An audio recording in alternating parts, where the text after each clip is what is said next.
My dear candidate, मेरे साथ में अभी आज मारिया हैं। खुशी की बात ये है कि ये हमारे साथ में आज सेकेंड टाइम में यहाँ पर है। दूसरी बात बहुत इम्पॉर्टेंट है, जो इस ऑर्गेनाइजेशन का ऑब्जेक्टिव है, जॉब एंड ड्राइव संस्कार सोसाइटी का।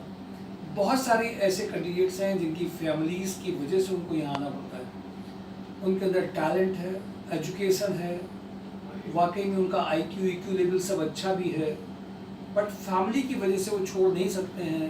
ये हमारे यहाँ हमारी फैमिलीज़ में, हमारे देश की फैमिलीज़ में कैंडिडेट ऐसा करते हैं कि उनको फैमिली की वजह से वो अपने करियर पे को देखते हुए यहाँ पे आते हैं। वैसे लोग बाहर जाना चाहते हैं कानपुर में, लोग कानपुर के बाहर के लोगों को अपॉर्चुनिटीज़ ज़्यादा मिलती हैं, ग्रोथ ज़्यादा मिलता है, प्रोफेशनल ऑर्गेनाइजेशन की ज़्यादा नंबर्स होते हैं। कानपुर ऐसे सिटी में जब लोग बोलते हैं कि नहीं आपके पास ऑर्गेनाइजेशन अच्छे नहीं है, पैकेज अच्छा नहीं है, हम लोग लोगों को ये बताते हैं कि आपको एक ऑर्गेनाइजेशन को ज्वाइन करते हुए बेस्ट टैलेंट कहीं पर भी हो, कहीं ना कहीं से वो चला जाएगा। खुशी इस बात की है मुझे कि आप अपनी फैमिली के लिए आज आप यहाँ पे आई, और उसके लिए उन्हें फैमिली को इम्पोर्टेंस देते हुए आज ईश्वर ने भी साथ ये दिया है कि कम से कम आज उनको एक और अच्छी ऑर्गेनाइजेशन में ज्वाइनिंग हुई है, RHDL में। खुशी की बात है ये। बट ये ज्वाइनिंग में कंट्रीब्यूशन केवल एक संस्था का नहीं होता है जो मदद कर रही है, इसके अलावा कैंडिडेट का भी पार्टिसिपेशन है, ऊपर वाले का भी काम है और हम लोग का भी है कि कैंडिडेट फेथ करते हैं। बहुत अच्छी बीच में सिचुएशंस भी बहुत सारी आती हैं, उनको निकाल के जाना, कंपनीज में जाना, अपने करियर के बारे में भी सोचना, फिर अपनी फैमिली को लेकर के कंसर्न करना, सारी बातों के बीच का जो मैनेजमेंट करते हुए आगे बढ़ना बहुत बड़ी बात है। अरे ऐसा बहुत कुछ उसमें क्वालिटी भी है, टैलेंट भी है, और मुझे अच्छा लगा कि आज जब वो मेरे पास में ऑफर लेटर है तो मुझे खुशी भी होती है कि ऐसी जगह पे ईश्वर भी साथ देता है। वैसे बीच में जब उन्होंने गलतियाँ करी हैं, बीच में कम्युनिकेशन नहीं, तो डांट भी काफ़ी खाई है यहाँ से। तुम्हारे अपने बारे में पूरा शेयर करो जिससे नए कैंडिडेट को मोटिवेशन मिलेगा, प्लस अपने करियर के बारे में भी बताओ और यहाँ पे क्यों आए, और हमारे जो संस्कार सोसाइटी जॉब एंड ड्राइव में आपको क्या सपोर्ट मिला, कैसे मिला, जो रियल कैंडिडेट को समझ पाए। क्योंकि आज फेक कंसल्टेंसीज बहुत सारी हैं, लोगों को डाउट होता है, दुविधा आती है, क्योंकि हमारा कम्युनिकेशन स्किल इंग्लिश का बहुत अच्छा है, जो बेस मेन काम करता है किसी ज्वाइनिंग को लाने के लिए, बड़े पैकेज को लाने के लिए, वो डेफिनेटली तुम्हारे पास में है क्वालिटीज। लोगों के साथ शेयर करो please. Hello everyone, my name is Maria Reis and I belong to Kanpur only. I've started my career from IT sector in Greater Noida, Franciscan Solutions. And then after working there from last 1.5 years, I decided to do my higher studies. So I did my MBA from Lucknow and then got placed in Byju's, and I have an experience of around 6 years in Byju's.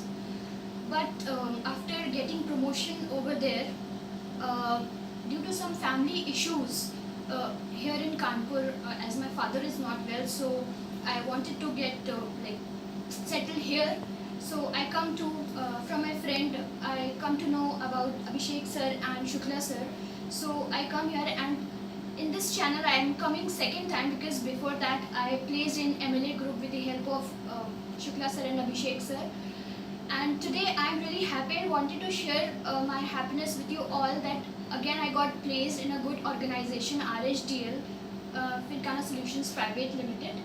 And I wanted to tell you people कि अगर आपके पास talent है तो and if you want to get placed in a good organization, तब आप sir से contact कर सकते हैं। सर आपको as a mentor बहुत अच्छा guide करेंगे।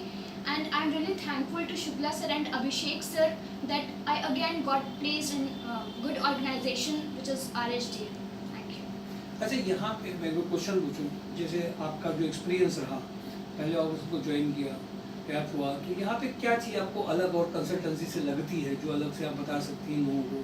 What is it, x factor क्या है जो आपको लगता है अलग से, जो ओरिजिनल आपने फील किया हो? सर यहाँ पे ट्रांसपेरेंसी है हर चीज़ को लेकर, मतलब चीज़ों को हाइड नहीं किया जाता है, क्लैरिटी है, तो फिर अच्छा लगता है कि मतलब जब चीज़ें हाइड होती हैं कंसल्टेंसी में, बोलते कुछ हैं करते कुछ हैं, तो वो एक फेक चीज़ें झलकने लगती है। वो ऐसा नहीं है, ट्रांसपेरेंसी है जिसकी वजह से जो टैलेंटेड लोग हैं उन्हें अपॉर्चुनिटी भी अच्छी मिलती है, ये अच्छी चीज़। बिल्कुल। अच्छा, कभी कभी आप ट्रेनिंग सेशन में आई होंगी, तो आपने एक दो बार ट्रेनिंग सेशन में वो डू फील लाइक कि आपको कुछ चीज़ें एडिशन करने के लिए क्या वो चीज़ों की ज़रूरत पड़ती है, क्या होना चाहिए, क्या वो फ़र्क डालता है? डेफिनेटली सर, क्योंकि जो भी आप सेशन करवाते हैं वो एक्सपीरियंस कैंडिडेट है जो ऑलरेडी किसी ना किसी ऑर्गेनाइजेशन में वर्क कर रहे हैं, तो काफ़ी कुछ सीखने को मिलता है, तो obviously you are doing good. job for us.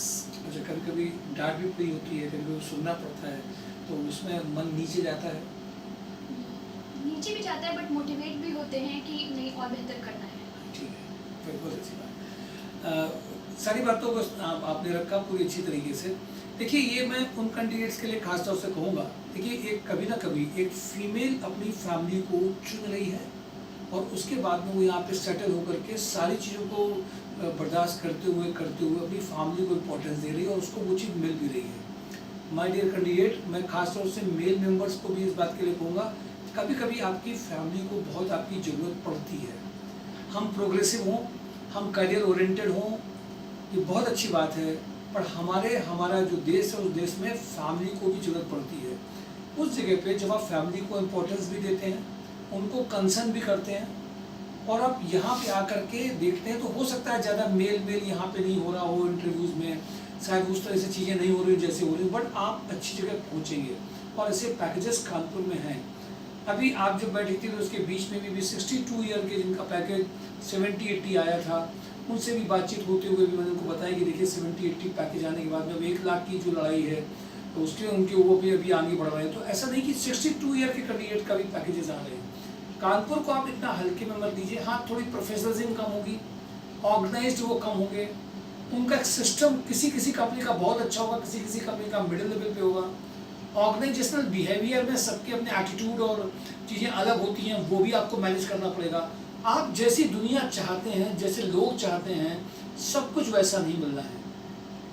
आपको अपने को आदत भी डालनी पड़ेगी, क्योंकि कानपुर में ये भी है, बिहेवियरल चीज़ें भी बड़ी अजीब आती हैं। आप जहाँ काम कर रहे हैं कुछ वहाँ पे अजीब तरीके से लोग रिएक्ट हो जाते हैं। आज ये ऑर्गेनाइजेशन की कमी नहीं, वो समय की कमी है। आज लोगों के पास में प्रेशर जाता है, बैटरी लोगों की डिस्चार्ज है, बहुत जल्दी छोटी छोटी बातों में बहुत ज़्यादा पकड़ लेते हैं बात, उसी बात को सोचते हैं। इन सब चीज़ों के लिए प्रॉब्लम उनकी बैटरी में समस्या है और वो तभी आ पाएगी जब वो राइट इन्फॉर्मेशन अपने आप को दे रहे होंगे। इसकी सबको ज़रूरत है। इसलिए माय डियर कैंडिडेट, फैमिली जब इंपॉर्टेंस हो जाती है और जब अपने करियर को बनाते हैं तो दुआ आपको ईश्वर की भी अलग से मिल रही होती है और वो रास्ते बनाते चली जाती है। आप सबको भी हमारे जैसे यही सीखना है। कभी कभी कुछ आपको अपनी फैमिली के लिए करने पड़ा, आगे बढ़िए। यहाँ पे ऑर्गेनाइजेशन का पैकेज कम नहीं है, आपको बस वो तरीके सीखने हैं, हमें कैसे वहाँ पे पहुँचना है। Thank you for today, job and drive, mysurjob.com। इनको इनके भविष्य की बहुत सारी शुभकामनाएं। Thank you.